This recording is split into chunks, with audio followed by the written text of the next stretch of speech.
Hello दोस्तों, कैसे हैं आप। मैं सरिता भालोठिया। बहुत टाइम हो गया हम लोगों ने कोई भी कहानी आपस में साझा नहीं की है। तो चलिए सुनते हैं कहानी। राजस्थान में एक बहुत ही पिछड़ा हुआ आदिवासी गांव था, राजपुर। जब राजपुर में ग्राम पंचायत का गठन हुआ तो वहाँ के सरपंच बने राजप्रसाद। वो बहुत ही नेक दिल, बहुत दुख सुख में गांव वालों का साथ देने वाले, नेक सलाह देने वाले, मौके पर हर इंसान के घर में पहुंचने वाले व्यक्ति थे।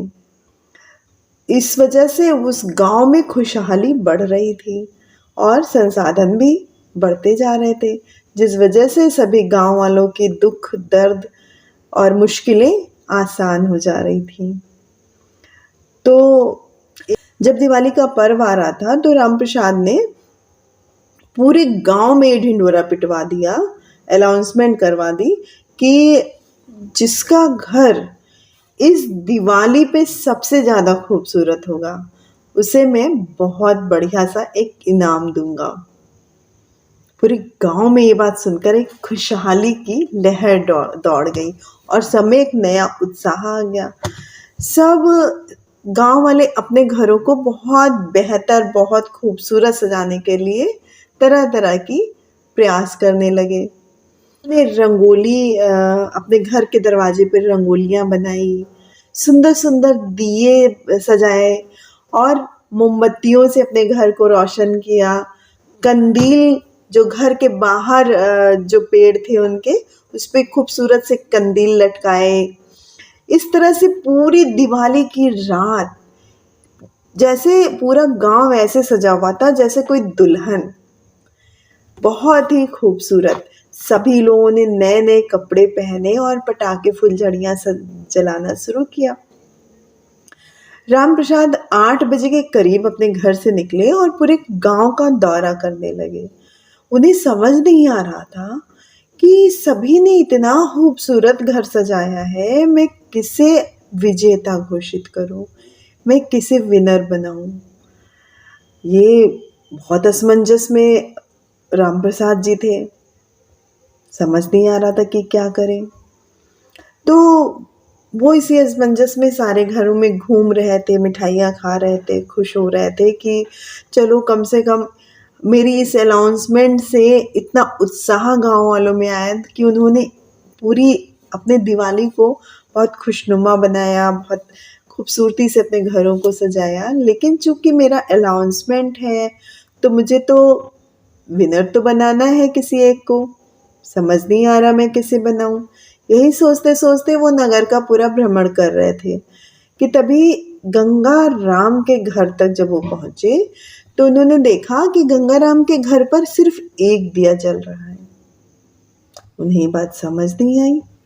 जब पूरे गांव वालों ने इतना खूबसूरत घर सजाया है, पूरे गांव को रोशनी से भर दिया है, तो गंगाराम के घर पर सिर्फ एक दिया। उन्होंने गंगाराम को आवाज दी। गंगाराम ने इससे पूछा कि ऐसा क्या कारण है कि तुमने सिर्फ अपने घर की देहरी पर एक दिया जलाया है। गंगाराम बोला कि मेरे पास में ही जो एक घर है नारायण दास जी का, वहां पर उनके बेटे की मृत्यु हुई है अभी कुछ दिन पहले, जिसकी वजह से वो दिवाली नहीं मना रहे हैं। वैसे भी ये मान्यता है कि घर में जब किसी की मृत्यु हो जाती है तो त्योहार नहीं मनाया जाता, लेकिन मैं इस अंधविश्वास को बिल्कुल भी नहीं मानता हूँ। इसलिए मेरे घर को सजाने में जो भी पैसे खर्च होने थे उस पैसे से मैंने उनके घर का सामान मंगवा कर अपनी पत्नी और अपने बच्चों को उनके घर भेज दिया है उनका घर सजाने के लिए। इसीलिए मैं अपना घर नहीं सजा पाया। वो अभी उनका घर रोशन जब कर लेंगे तब जो बचे हुए दिए मिठाइयाँ होंगी उससे हम अपना घर भी सजा लेंगे। सरपंच रामप्रसाद जी ने जब गंगाराम की बातें सुनी तो उनकी आंखें भर आईं। उन्होंने कहा, सच्ची दिवाली तो गंगाराम तुम मना रहे हो, दूसरों के घरों को रोशन करके, दूसरों के घरों में खुशियां बिखेर के। जो इतने बड़े दुख से गुजर रहे हैं, उनके चेहरे पर एक छोटी सी मुस्कान भी तुम ला रहे हो। असली इनाम के हकदार तो गंगाराम तुम हो, क्योंकि सच्ची जो रोशनी है वो तुमने बिखेरी है इस पूरे गांव में। ये कहकर उन्होंने उसे गले लगा लिया और फिर एक बहुत बड़े सम्मान समारोह का आयोजन किया, जिसमें गंगाराम को पुरस्कृत किया यानी सम्मानित किया। तो दोस्तों, ये होती है सच्ची खुशी, सच्ची दिवाली, है ना? गंगाराम की ही सच्ची दिवाली है ना? गंगाराम ही सच्चे इनाम का हकदार। तो ये सच है कि ऊपरी खुशियों से या ऊपरी आवरण से कुछ नहीं होता। हमारी सोच, हमारे विचार उच्च होने चाहिए। ऐसी ही कहानियाँ और सुनने के लिए मुझे फॉलो करना बिल्कुल न भूलें और मेरे चैनल को लाइक, शेयर और सब्सक्राइब ज़रूर कर दें। बेल आइकॉन को प्रेस करना भी बिल्कुल ना भूलें, तभी तो आप मेरी नई नई वीडियोस देख पाएंगे।